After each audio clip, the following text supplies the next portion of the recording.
अपनी जिंदगी में दुश्वारियों का सामना कर रहे हैं, तो उन्होंने थक हार कर बिल आखिर हमारे फॉरेन के न्यूज के थ्रू चाहा कि वो अपना ये मैसेज आप तक पहुंचा सके। तो जानने के लिए आप ये पूरा एपिसोड जरूर देखिएगा।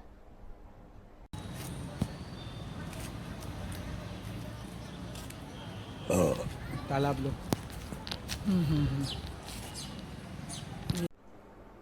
कैसे हो दोस्तों, मैं Mohammad Naeem Shaikh, founder cum national president of regional political party M political party, एक बार फिर आपसे मुखातिब हो रहा हूं ऑन बिहाफ ऑफ फॉरेन की न्यूज। आज 14 जून ट्यूसडे 2022 एक मजलूमा हमारी ऑफिस में आई है। शबाना मंसूरी मुंबई के रहने वाले हैं और किस तरीके से नाला सुपारा ईस्ट के लैंडलॉर्ड ने, राजेंद्र राउत ने किस तरीके से इन्हें अपनी 4 मंजिला बिल्डिंग दिखा के इन्हें इंकरेज किया कि आप इन्वेस्टमेंट करो। आप जो मेरी ये बिल्डिंग का फ्रंट साइड का टेरेस का पोर्शन है 3rd फ्लोर का, उस पे आप 4 रूम बनाइए। उसके बाद 4th फ्लोर पे आप स्लैब डालिए, टेरेस बनाइए, उस पे 4 रूम बनाइए और ये बनाने के बाद इसको बेचने के बाद आपको बहुत ही अच्छा प्रॉफिट होगा। ये सब ख्याली प्लॉट दिखा के शबाना मंसूरी से एक अच्छी रकम ऐंठने के बाद इन्हें गुमराह कर दिया और पिछले 2 सालों से, अनकरीब 2 सालों से ये पिलर टू पोस्ट दौड़ रही है ताकि इनका इन्वेस्टेड अमाउंट इन्हें वापस मिल जाए। तो मैं मजलूमा से कहूंगा कि व्यूवर्स को इन डिटेल्स में बताइए कि किस तरीके से राजेंद्र राउत ने इन्हें चीट किया। मिस मंसूरी, मुझे सबसे पहले ये बताइए, आपका पूरा नाम बताइए, आप मुंबई में कहाँ रहते हैं? मेरा नाम है शबाना मंसूरी और मैं पायधुनी में रहती हूँ, मुंबई में। मैं आपसे ये पूछना चाहता हूँ कि आप मुंबई पायधुनी में रहती हैं जी। और ये जो प्रोजेक्ट जो था नाला सुपारा ईस्ट का था, जो जिसका लैंडलॉर्ड राजेंद्र श्याम सुंदर राउत है, हाँ। तो आप पायधुनी से नाला सुपारा कैसे जंप करे और क्या करिए जिससे जाके आप राउत से मिले? एक पहचान का था इकबाल रहमान सैयद, तो उसके जरिए से मतलब मेरे उन लोग ये मुलाकात हुई उन लोगों से, क्योंकि उसने बोला कि आपा देखो ये नाला सोपारा में एक जगह है और 2 फ्लोर मतलब के 4 रूम बनाने हैं 3rd फ्लोर पे और 4th फ्लोर पे, जिसमें से 4 अपने होंगे और 4 मतलब वो लैंडलॉर्ड ले लेगा, राजेंद्र राउत। हाँ, तो वो ले लेगा। तो बोले कि अपने को अच्छा मुनाफा होगा, आधे पैसे आप मुझे, आधे मेरे पैसे हो गए, आधे आपके पैसे हो गए। तो मैंने कहा कि ठीक है। तो उसने मुलाकात, यानी उसके जरिए से मुलाकात हुई, इकबाल के जरिए से मुलाकात हुई। और फिर उसने ऐसा किया कि वो जो मैंने उसको कुछ पैसे उसने लेके गया, इकबाल ने मुझसे 3 लाख रुपए। जब 2 महीने हुए तो मैंने बोला कि इकबाल भाई आपने 3 लाख रुपए ले रहे हो मुझसे, तो आपने ये किया क्या, काम स्टार्ट किया? तो बोलता नहीं मैडम, आज नहीं कल नहीं, रोज ऐसा करने लगा। तो जब मैंने देखा कि काम नहीं हो रहा तो मैंने डिटेल में और वो किया। तो जो मेरा कॉन्ट्रैक्टर था नारू जादव, तो वो कॉन्ट्रैक्टर ने एक दिन मुझे कॉल किया कि मैडम इसने मतलब कि ये राउत को इकबाल ने खाली 50,000 रुपये दे के दिया है और अभी तुम्हारा काम नहीं स्टार्ट हुआ है, दूसरे पैसे नहीं दिए हैं। मैं आपसे ये पूछना चाहता हूँ मिस मंसूरी जी, आपने जो ये कंस्ट्रक्शन काम में हाथ डाले, तो क्या आपको पिछला कोई एक्सपीरियंस था इस कंस्ट्रक्शन का? नहीं, मुझे कोई एक्सपीरियंस नहीं था। और ये जो इकबाल रहमान सैयद था, तो उसने क्या कहा था कि आपको आपा आने की जरूरत नहीं है, वो पैसे मुझे देना, सब काम मैं ही खड़े रह के करवाऊंगा, आपको कोई टेंशन लेने की जरूरत नहीं है। इकबाल रहमान सैयद जिसे आप जानते थे, हाँ, और ये जो राजेंद्र राउत है, हाँ, राजेंद्र राउत और इकबाल रहमान सैयद एक दूसरे को जानते थे? हाँ, उसके साथ उसका मतलब डील था ना, ये वो लोग एक दूसरे को जानते थे। इससे ये साफ जाहिर हो रहा है कि ये इकबाल रहमान सैयद जो कि बांद्रा में रहता है, उसका एड्रेस है Fatima building 2nd floor, room number 3435, Daya Bhai Amar Singh Marg, opposite Highland Court, Bandra west, Mumbai number 50। तो मुझे ऐसा एहसास हो रहा है कि इकबाल रहमान सैयद मुंबई से शिकार ढूंढता था, उसके बाद राजेंद्र राउत से जाके मिलाता था कि राजेंद्र राउत की 4 मंजिला बिल्डिंग है जिसका नाम है जय Hind apartment, B wing, Moregaon तालाव, विरार रोड, नाला Sopara east, taluka Vasai, district Palghar, pin code है 401203। तो ये इकबाल रहमान सैयद यहां से शिकार चुनता था, जय हिंद अपार्टमेंट दिखाता था राजेंद्र राउत की, और इस तरीके से इंकरेज करता था, भोले भाले सिटीजन को इंकरेज करता था कि आपकी लाइफ सेविंग, आप लोग राजेंद्र राउत की इस बिल्डिंग में यकीनन इन्वेस्ट करो। इन्वेस्ट करने के बाद जो 3rd फ्लोर पे 4 रूम बनेगा, उसके बाद 4th फ्लोर का स्लैब बनेगा, टेरेस बनेगा, 4 रूम बनेगा, और जब हम इसे बेचेंगे तो हमें बहुत ही ज्यादा प्रॉफिट होगा। इधर को रहने नहीं आया है, चारों रूम में आला है, कोई रहने नहीं आया। नहीं नहीं हम कोई नहीं बन रहे सब अंदर से बन गया है ना। हाँ है कंप्लीट ना? हाँ काम तो हो ही रहा था। ये और एक कंप्लीट है वो सब बाकी हाँ ना कंप्लीट। मिस मंसूरी, मैं आपसे ये पूछना चाहता हूँ कि जो आपने इतना बड़ा इन्वेस्टमेंट किए, तो बिफोर कमेंसिंग कंस्ट्रक्शन वर्क आपने कोई डॉक्यूमेंटेशन बनाए थे राजेंद्र राउत वगैरह के साथ? हाँ, मैंने वकील के थ्रू लीगल पेपर बनाए थे, और उसने टोकन मनी में मेरे से 50,000 कैश लिया भी था उसने मेरे से। राजेंद्र राउत ने? राजेंद्र राउत ने, हाँ। और ऐसा था कि जो 3rd फ्लोर के और 4th फ्लोर के जो रूम मिलेंगे, यानी कि मैंने मेरे इसको कॉन्ट्रैक्टर को रख कर, उसने बोला था कि तुम तुम्हारे कॉन्ट्रैक्टर को रख कर बना लो। तो मैंने पूरा 3rd फ्लोर के 4 रूम बन गए थे, लेकिन इसके हम लोगों ने ये लिखाए भी थे, उसमें डाले थे कि अगर इसमें कुछ भी लिटिगेशन होगा, कुछ भी होगा, टूट-फूट होगा, तो वो आप देखोगे। कौन? राजेंद्र राउत श्याम देखेगा, सुंदर राउत। हाँ वो देखेगा, उसमें वो नहीं। और पत्रकार जो रहेंगे उसको हम संभालेंगे, बाकी ये जो रहेगा ना जो तोड़ फोड़ का, तो एक टेनेंस करके हम लोग का जब 4 रूम बन गए और थोड़ा खाली फ्लोरिंग और ये सब बाकी था, दरवाजे वगैरह, तो 2 बार वो टेनेंस नाम का आदमी आकर तोड़ दिया। और जब पता चला कि ये क्या किस वजह से तोड़ रहा है, तो उसकी टेनेंस की और ये राजेंद्र राउत की दुश्मनी थी दोनों की। तो एक बार वो तोड़ा तो हम लोग ने बनाया, उससे सेटल करने गए तो नहीं वो करा, क्योंकि वो साफ बोला कि मेरा तुम्हारे से कुछ लेना देना नहीं है, मेरा राउत के साथ मेरी दुश्मनी है, तुम लोग क्यों पैसे लगाए, तुमको पता नहीं था, तुमने इंक्वायरी नहीं किए थे कि ये जगह ऐसी मतलब वो वाली है, और इसको है ना MRDP भी लग गया। MRTP? हाँ, MRTP भी लग गया है इसको। ये वांटेड भी था 3 महीने तक शायद ये राउत।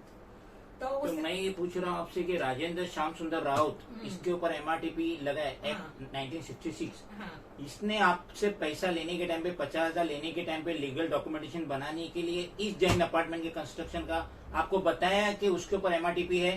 नहीं, हम लोगों को तो कुछ नहीं बताया, हम लोगों को तो बाहर से पता चला।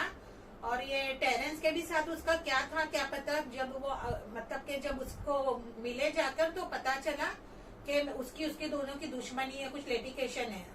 तो 2 बार वो तोड़कर गया। उसके बाद हम लोग ने कितना बोले कि भाई तू इससे बात कर, ये क्यों ये बंदा तोड़ रहा है और कौन है ये, तो साफ इनकार कर दिया, मैं इसको जानता नहीं हूँ। हम लोग पूछे भी कि भाई तुम्हारे पास नंबर है तो हम लोग इससे बात करेंगे, तो साफ बोलता नहीं ये कौन बंदा है, मैं उसको जानता भी नहीं हूँ, मेरे पास नंबर भी नहीं है। बाद में पता चला कि ये दोनों तो पहले बहुत पुराने दोस्त रह चुके हैं, और उसके बाद इन लोगों में क्या दुश्मनी थी, क्या था क्या पता, जिसकी वजह से ये बंदा तोड़ रहा था। मैं आपसे ये पूछना चाहता हूँ कि राजेंद्र श्याम सुंदर राउत जिसके ऊपर MRTP एक्ट लगा है 1966, तो ये जय हिंद अपार्टमेंट के कंस्ट्रक्शन में लगा है कि और किसी वजह से लगा है? वो तो पता नहीं मुझे, लेकिन बाद में उसके वो जो वहाँ के रहवासी थे ना, वो लोग ही बता रहे थे। हम लोग तो इतना जानते नहीं थे, ये इकबाल ने मिलाया था हम लोगों को, इतना इकबाल रहमान सैयद। हाँ, इकबाल रहमान सैयद ने, तो हम लोगों को इतना पता भी नहीं था। और उसने खुद ने फ्रॉड किया था, इकबाल ने पैसे का हमारे करके हम लोगों को इसके साथ वो किया कि अभी तुम लोग दोनों समझौता करके आगे तुम बना लो, क्योंकि हमारे पैसे वहाँ फंसे हुए थे, इसलिए हम लोगों को ये मजबूरी से ये कदम उठाना पड़ा कि जाने दो, इतने पैसे फंस गए। और फिर हम लोगों ने इसको भी दे चुके थे, नारू जादव को भी पैसे दे चुके थे, तो कॉन्ट्रैक्टर को भी दे चुके थे हम लोग ने पैसे।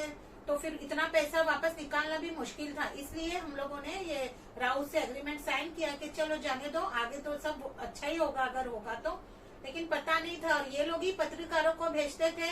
और इसका जो ये फ्रेंड है कामले, हरिभाव कामले, तो वो भी ऐसा बोलता था, अरे फलाना आया था क्या तुम्हारे पास पैसा लेने, ये आया था क्या। मतलब कि ये उन लोगों को कैसा पता चलेगा कि कौन सा पत्रकार हमारे पास पैसा लेने आया था। यानी सबकी मिली भगत थी। हो सकता है कि हम लोग जो 5,000 देते हो तो 2,000 खुद रखते हो, 3,000 खुद रखते हो, 2,000 वो सामने वाले को देते हो। ऐसा करके कितने लोगों को भेजते थे और कितने लोगों ने ऐंठा हमारे से पैसे।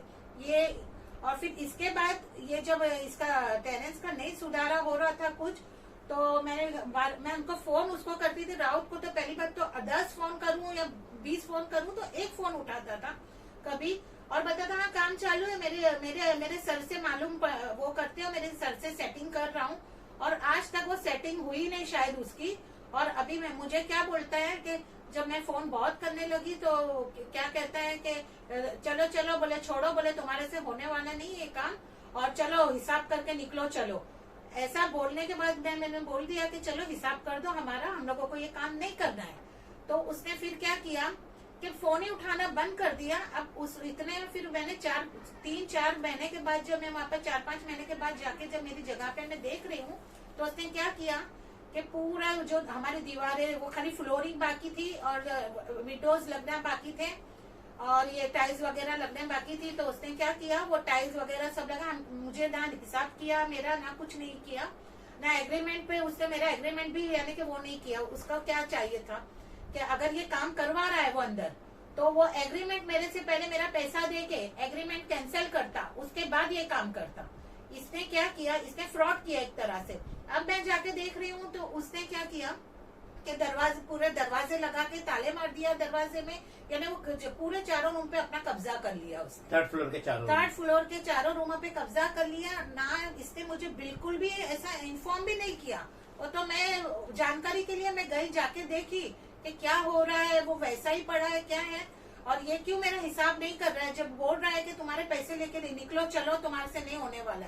यानी मेरे को एक लेडी समझ के इसने मेरे को इतना मेंटली है ना, मतलब इतना मेरे को डिस्टर्ब कर दिया, मेरे को हैरेस कर इसका ऊपर है ना हैरेसमेंट का केस कर देना चाहिए। क्योंकि इसने मुझे इतना परेशान किया। कोई फोन मेरा नहीं उठा रहा है, मेरा बेटा कर रहा है फोन तो नहीं उठा रहा है, वो खाली उसका वो एक चमचा है हरिभाव, बस उसको करो तो वो जवाब दे देता है। वो भी कैसे जवाब देता है, हमको दिए थे क्या तुम पैसा, हमारे हाथ में दिए थे, तो जगह तो तेरी है ना, मैंने मेरे कॉन्ट्रैक्टर के हाथ में, मेरे कॉन्ट्रैक्टर से मैंने काम करवाई थी ना, जगह तो राउत की है। जब वो 4 रूम हुआ है तो उसमें 2 रूम तो हमारे हुए, 2 रूम उसने क्यों ऐसा किया, मेरे को क्लियर क्यों नहीं किया। और जब मेरा वो बना है एग्रीमेंट, तो एग्रीमेंट कैंसिल क्यों नहीं किया पैसा देके मेरा।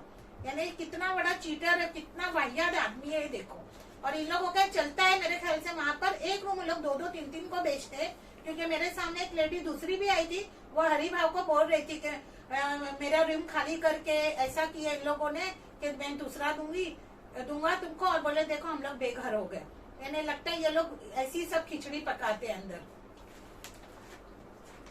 जय हिंद अपार्टमेंट, राजेंद्र श्याम सुंदर राउत जो इसका लैंडलॉर्ड है, लगता है ये एक अड्डा बन गया है इनोसेंट सिटीजन को चीट करने का। ये 4 मंजिला बिल्डिंग दिखा के इनोसेंट सिटीजन को ये राजेंद्र श्याम सुंदर राउत चीट कर रहा है, और उसके साथ दे रहा है ये इकबाल रहमान सैयद, जो फैमिली वुमेन है जिनको कंस्ट्रक्शन डेवलपमेंट मालूम नहीं है, उनके जहन में ख्याली प्लॉट बना के लाखों रुपया ऐंठने का काम कर रहे हैं ये चीटर पर्सन। 1.5 साल तक जब मिस मंसूरी राजेंद्र श्याम सुंदर राउत के पीछे दौड़े कि या तो मुझे घर दीजिए, जो ये 4 घर कंस्ट्रक्ट किए 3rd फ्लोर पे, 2 मुझे दीजिए, या मेरा इन्वेस्टेड अमाउंट मुझे वापस दीजिए। जब इसने सिर्फ झूठे प्रोमिसेस किया, बिल आखिर मिस मंसूरी ने कंप्लेंट डाले इस चीटर के खिलाफ, राजेंद्र श्याम सुंदर राउत के खिलाफ 24 मार्च 2022। और उसके बाद जब कुछ एक्शन नहीं हुआ तो फर्स्ट रिमाइंडर डाले 24 मई 2022, ये उसकी कॉपी है। और टू द कंसर्न अथॉरिटीज को ये कंप्लेंट गई, और साथ में मेरा रिकमेंडेशन भी था, ये उसकी कॉपी है। जब 24 मई को कुछ नहीं हुआ तो फर्स्ट रिमाइंडर डाले 3 जून 2022, ये उसकी कॉपी है, ये मेरा रिकमेंडेशन है। इस कंप्लेंट में जो CC2 किए थे वो सीनियर इंस्पेक्टर ऑफ पुलिस माता रमाबाई अंबेडकर पुलिस स्टेशन मुंबई 1 में किए थे, क्योंकि इनकी जो बैंक थी जहां से पैसे का ट्रांजेक्शन हुआ था वो ये जुडिशन में आता था। और एक तुषार चौहान, ये इंस्पेक्टर थे माता रमाबाई अंबेडकर पुलिस स्टेशन के, और इन्होंने 24 मार्च 2022 की कंप्लेंट के आवाज में ये लेटर भेजे मिलने के लिए। शबाना मंसूरी को ये लेटर भेजे। अब इसमें गौर करने वाली बात यह है कि 24 मार्च का ये लेटर भेज रहे हैं 19 मई को, 19 मई को लेटर भेज रहे हैं जो बाय स्पीड पोस्ट है, और 28 मई को मिलता है। और जब इन्होंने फोन किया इमीडिएटली तो पता चला इसका ट्रांसफर हो गया। तो इसका मतलब ये कि 24 मार्च का जो कंप्लेंट था वो कंप्लेंट को ये दबा के रखा था। ये इंस्पेक्टर तुषार चौहान वो कंप्लेंट को अप्रैल में 2 महीना दबा के रखा, और जब इसका ट्रांसफर ऑर्डर इसके हाथ में आ गया तो 19 मई की डेट डालता है, मगर ये जो रिमाइंडर जो पोस्ट करता है मांडवी पोस्ट ऑफिस से पोस्ट करता है वो 26 तारीख को, 26 मई को पोस्ट करता है, जो इनको 27 मई को मिलता है। तो इसका मतलब ये है कि तुषार चौहान ने अपनी ड्यूटी, अपनी रिस्पॉन्सिबिलिटी बराबर नहीं निभाई। और जब इन्होंने फोन किया लेटर मिलने के बाद 27 मई को, तो कहता है मेरा ट्रांसफर हो गया है, अब मैं इसमें कुछ नहीं कर सकता। 2 महीने इसने फाइल क्यों दबा के रखा, क्यों कांटेक्ट नहीं किया, क्यों लेटर नहीं भेजा? इससे जाहिर होता है कि इसने कुछ ना कुछ कांटेक्ट किया होगा राजेंद्र श्याम सुंदर राव से, जिसकी वजह से आज तक इस चीटर पे FIR रजिस्टर्ड नहीं हुई। तो मैं आखिर में आपसे पूछना चाहता हूं मिस मंसूरी, आप स्टेट के CM उद्धव बाला साहब ठाकरे और होम मिनिस्टर दिलीप वालसे पाटिल से क्या गुहार लगाना चाहेंगे? मैं गुहार लगाना चाहती हूँ कि प्लीज आप मेरे इस केस को देखिए और अच्छे से मुझे इंसाफ दिलाइए आप। और मैं इसलिए चाहती हूँ कि मैं तो फंस गई हूँ, मेरे जैसे कोई दूसरी औरतें ना फंसे, कोई दूसरी बंदी ना फंसे, क्योंकि हम लोग ये काम में सब जीरो, ऐसे चीटर लोग फंसाते हैं और सबके पैसे वो ऐंठ लेते हैं। तो प्लीज आप मेरी भी मदद कीजिए, और आने वाले अगर जो ये मतलब ये जो मैटर में ऐसे फंसते हैं उन लोगों की मदद कीजिए, और ऐसे चीटरों को जेल में डालिए।